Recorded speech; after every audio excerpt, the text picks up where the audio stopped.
So karon kaganihan nag-discuss ta about my contour, how to make a simple contour. Guys, tips lang nako sa inyo ha. Maski unsa nga makeup quality ang inyong gamit, basta kay komportable mo, ako maski na ako mutugan lang ko sa tinod na ako mga gamit ng mga China made. Yes, China quality. So, wala ko'y kuan, wala ko'y tawag ani favoritism. wala ko'y favoritism nga pangit ang China made or mga inana. Basta kay kung unsay na pwede na siya magamit. So guys, kaganihan nag-discuss ta about contour. Karon mag-discuss ta about brows. So ang akong gamit is a brows kit, and then the brush, and then 2 kind of pencil.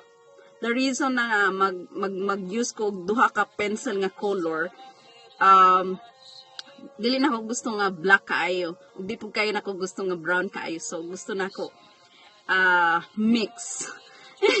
So ana lang siya guys. So first, gamito na to ang brush. So guys, kung namo ika-comment sa ako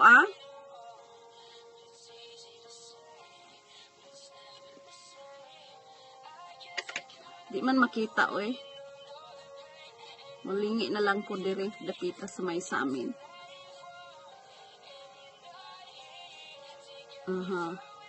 So i-brush nang nato siya. And then kung iyan na ako gamay, maklaro ninyo ang contour nga akong gi-contour ganiha. So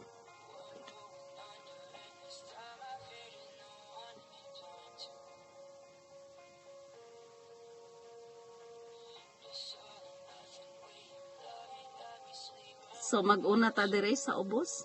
So tips nako sa mga kababaihan karon nga nasa Pilipinas, dili mo magpa tattoo, permanent tattoo brows. Kay nakoy kaila nga nagpa permanent tattoo brows. Lain gud siya guys, kay natigulang na siya karon kay naglaylay ang iyang kilay. Oo. So ana na siya. So akong i-mix ang brown.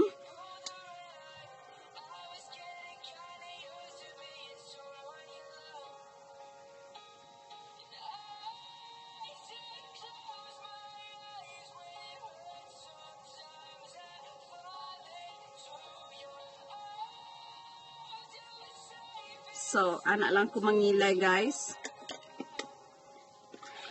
Unya, pagkahuman, magbutang ko og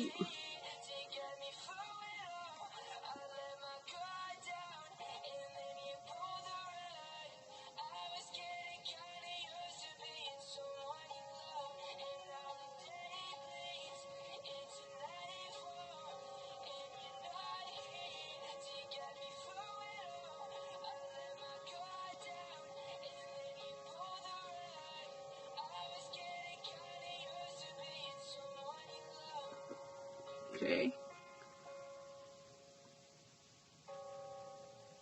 So, inaana lang ko mangilay, guys. Simple ra ta kaayo, ha?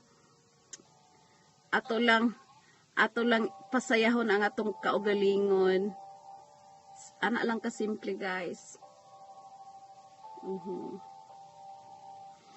So, forma na siya.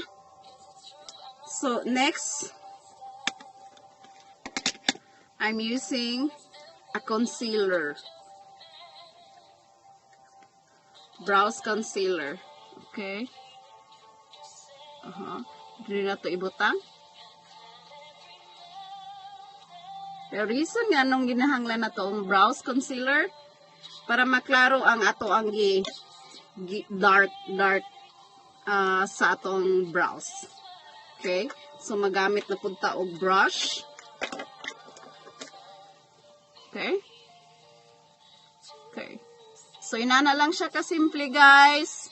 So, kung kinsa to ka-comment, please comments below. Okay?